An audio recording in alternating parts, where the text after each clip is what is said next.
मानिसहरू आफ्नो पाप र अधर्महरूमा जन्मदछन्। बाइबलको कुराहरू थाहा होला, हाम्रो टाउको ठुलो होला, तर आज हाम्रो हृदय चाहिँ परिवर्तन भएको छैन भने, यदि परमेश्वरबाट नआउनु भएको भए त उहाँले यो काम गर्न चाहिँ असम्भव हुने थियो। यो नयाँ जन्म चाहिँ परमेश्वरको एकल काम हो।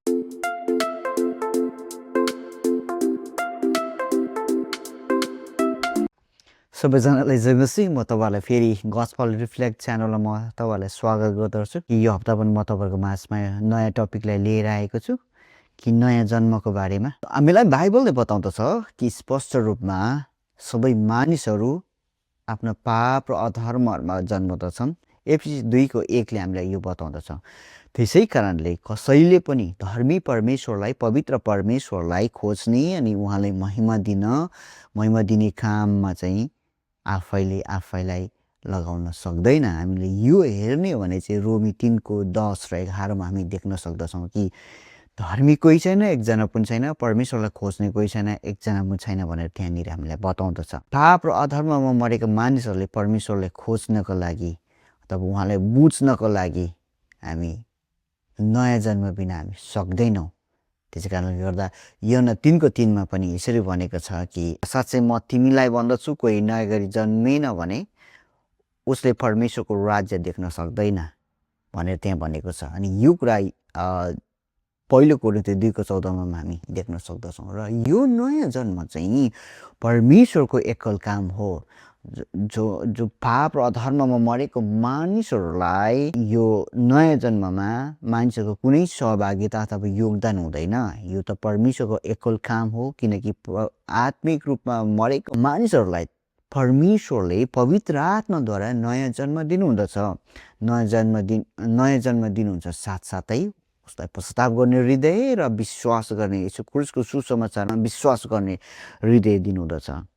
त्यसैले यो नयाँ जन्म चाहिँ परमेश्वरको एकल कार्य हो, एकल काम हो। जब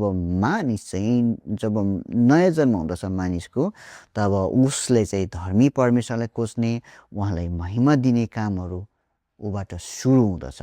अनि हामीले यहाँ वेस्टमिनिस्टर कन्फेसन अफ फेथमा यसरी भनेको छ कि they who are once effectually called and regenerated have a new heart and a new spirit created in them. हामीलाई यसरी बुझ्न सक्छौँ कि जब परमेश्वरले आत्मिक रूपमा मरेको मानिसहरूलाई बोलाउनुहुन्छ र नयाँ जन्म दिनुहुन्छ, तब ती मानिसहरूमा चाहिँ नयाँ हृदय र नयाँ आत्मा अब सृजना हुँदछ भनेर त्यहाँ भनेको छ।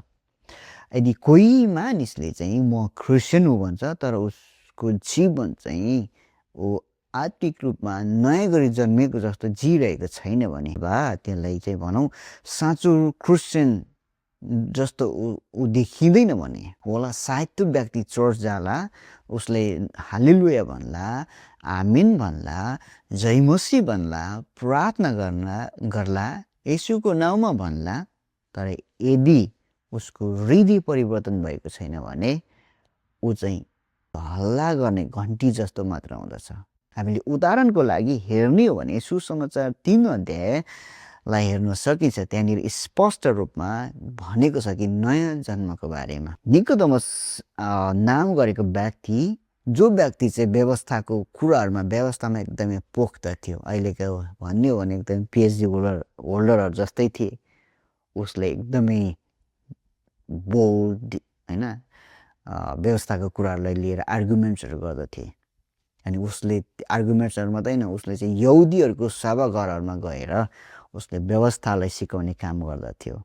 अनि जब यसो क्रुसले कानानगरको विवाहमा पानीलाई चाहिँ दागमतमा परिणत गर्नुभएको घटनादेखि चाहिँ उसमा चाहिँ एउटा कुराको पक्का भयो कि निश्चय भयो कि यसो क्रुस चाहिँ परमेश्वरबाट पठाइएको, यदि परमेश्वरबाट नआउनु भएको भए त उहाँले यो काम गर्न चाहिँ असम्भव हुने थियो, असमर्थ हुने थियो भन्ने कुरा ऊमा चाहिँ त्यो खालको निश्चय भयो।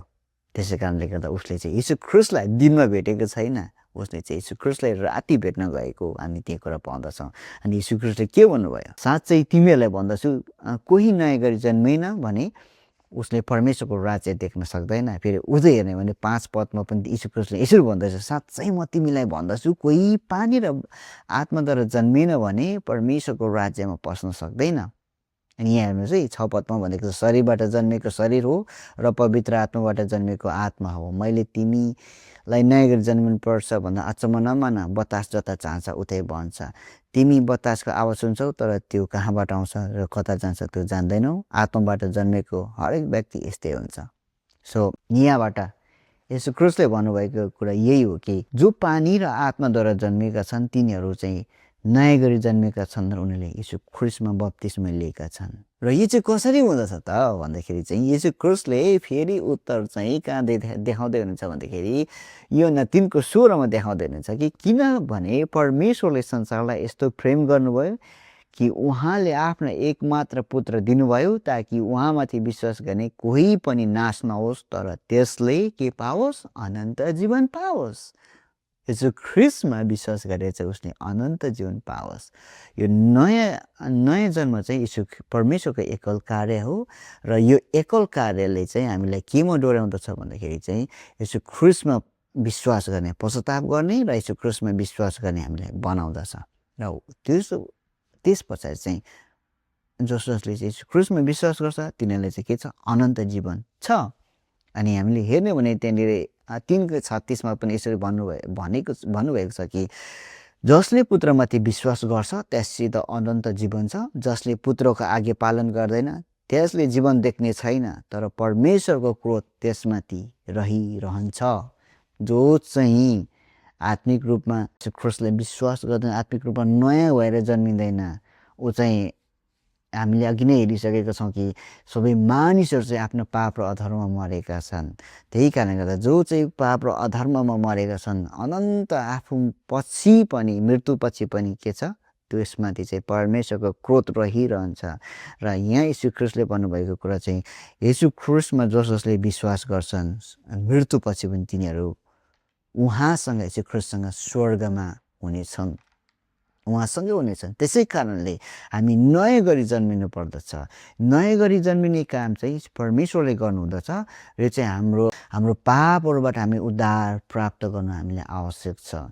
जसरी हामी शारीरिक रूपमा हामी जन्मनुमा हाम्रो कुनै योगदान छैन त्यसरी नै नयाँ जन्ममा पनि हाम्रो कुनै योगदान हुने छैन अथवा योगदान हुँदैन। हामी हेर्ने भने पहिलो पत्रुस 1:3 हामी यो पाउँदछौँ। र जसले चाहिँ यसो ख्रीष्टमा विश्वास गर्ने हृदय दिनुहुन्छ नि त्यो विश्वास पनि परमेश्वरको उपहार हो भनेर हामीलाई एफिसी 2:8 बताउँदछ। 8, 9, 10लाई हामीले पढौँ न के भनेको छ भन्दाखेरि यहाँनिर चाहिँ किनभने अनुग्रहबाट विश्वासद्वारा तिमीले उद्धार पाएको छौ र यो तिमीहरू आफैबाट होइन। हेर्नुहोस् यो हामी आफैबाट होइन, यो त परमेश्वरको वरदान हो, यो त परमेश्वरको उपहार हो अथवा वरदान हो, कर्महरूद्वारा होइन, नत्र त मानिसले घमण्ड गर्नेछ। किनकि हामी असल कामहरूका निम्ति यीशु ख्रीष्टमा सृजना गरिएका हातको सिपाउँ, हामी ती बमोजिम हिँडौँ भन्ने हेतुले परमेश्वरले पहिलेबाट ती तयार गर्नुभएको थियो। सो हामी एउटा बुझ्न सक्छौँ कि नयाँ गरी जन्मनको लागि चाहिँ त्यहाँ हाम्रो हात छैन, यो त परमेश्वरको हात छ। जब हामी नयाँ गरी जन्मेका हुन्छौँ तब हामी पूर्ण रूपमा उहाँमा अथवा उहाँसँगै हुन्छौँ। अनि हामीले यो निकोदेमसको उदाहरणबाट हामी देख्न सक्छौँ कि निकोदेमस एउटा व्यवस्थामा पोख्त थियो अनि उसले चाहिँ सोच्थ्यो कि मैले व्यवस्था पालन गरेँ भने अनि विश्राम दिनहरू मैले पालन गरेँ भने शुद्ध अशुद्ध होइन विभिन्न कुरा ती पालन गरेँ भने चाहिँ म स्वर्गमा परमेश्वरको राज्यमा प्रवेश पाउँछु भन्ने उसको आशय थियो। तर आज पनि हाम्रो पनि यस्तै आशय छ कि कतै मैले धर्म कर्म गरेँ भने, राम्रो काम मात्रै गरेँ भने, डु अर डोन्ट डु भन्ने कुराहरू मात्रै भयो भने, यो गऱ्यो भने हुँदैन त्यो गऱ्यो भने हुन्छ भन्ने कुराहरूमा मात्रै आज हामी भर परेको छौँ कि जस्तो निकोदेमसले भर परेको थियो नि व्यवस्थाको कुरामा मात्रै। हामी त्यस्तै पो छौँ कि प्रिय मित्रहरू हो, हामी त्यस्तै छौँ भने एकपटक हामी आफैले आफूलाई जाँचौँ। यदि हामी नयाँ गरी जन्मेको छैनौँ भने परमेश्वरको राज्यमा प्रवेश गर्न सक्दैन, उहाँमा विश्वास गर्न सक्दैन। हामी हाम्रो पापहरू हामीले प्रस्ताव गर्न सक्दैनौँ र हामी यो निकोदेमसको घटनाबाट हामी यही देख्छौँ कि हामीलाई बाइबलको कुराहरू थाहा होला, हाम्रो टाउको ठुलो होला, तर आज हाम्रो हृदय चाहिँ परिवर्तन भएको छैन भने हामीले यी त्यो तार्किक कुराहरूले मात्रै हामीलाई बचाउन सक्दैन। त्यसै कारणले गर्दा हामी नयाँ गरी जन्मिन आवश्यक छ। यो परमेश्वरको काम। आत्मिक रूपमा मरेका मान्छेहरूलाई परमेश्वरले पवित्र आत्माद्वारा नयाँ जन्म दिनुहुन्छ। नयाँ जन्म दिनुको साथसाथै उसमा पश्चाताप आउँछ र यसो क्रिस्टको सुसमाचारमाथि विश्वास गर्ने हृदय दिनुहुन्छ। त्यसै कारणले गर्दा आज यो नयाँ जन्म हाम्रो आफ्नो धर्मले, आफ्नो कर्मले होइन। हामी अघि नै एफिसी 2:9 हेरिसकेका छौँ। यो त परमेश्वरको उहाँको एकल कार्य हो। आज यसो ख्रिस्टमा विश्वास गर्नुपर्दछ र हामीले चाहिँ उहाँमा उद्धार र मुक्ति पाउँदछौँ। कर्महरूद्वारा होइन, नत्र त मानिसले घमण्ड गर्नेछ। त्यसै कारणले गर्दा उद्धार र मुक्ति चाहिँ यो परमेश्वरको काम हो। यो चाहिँ नयाँ गरी जन्म पनि यो परमेश्वरको काम हो। जसरी हामी शारीरिक रूपमा जन्मनको लागि हाम्रो कुनै पनि त्यहाँ हात छैन, त्यसरी नै यो नयाँ जन्ममा पनि हाम्रो कुनै हात छैन, किनकि यहाँ परमेश्वरको हात छ। यो चाहिँ परमेश्वरले पवित्र आत्माद्वारा आज हामीलाई नयाँ जन्म दिनुहुँदछ। यो चाहिँ उहाँको अलौकिक कार्य हो। यहाँ हाम्रो कुनै पनि हात छैन, यो परमेश्वरको एकल काम हो। त्यसै कारणले गर्दा आज हामीले परमेश्वरको राज्यमा प्रवेश गर्नको लागि के हामीले आफ्नो हृदयले परिवर्तन गरेका छौँ? के हाम्रो शैलीहरू परिवर्तन भएको छ? यदि छैन भने कृपया ख्रिस्टमा पश्चाताप गर्नुहोस्, विश्वास गर्नुहोस्, फर्कनुहोस्। नयाँ जन्म यो परमेश्वरको एकल काम हो। हामी धर्म कर्मले होइन, तर उहाँमाथिको विश्वास, उहाँमाथिको भरोसाले मात्रै हामी आज उद्धार र मुक्ति प्राप्त गर्न सक्दछौँ। हस् त, धन्यवाद। हस्, जय मसीह।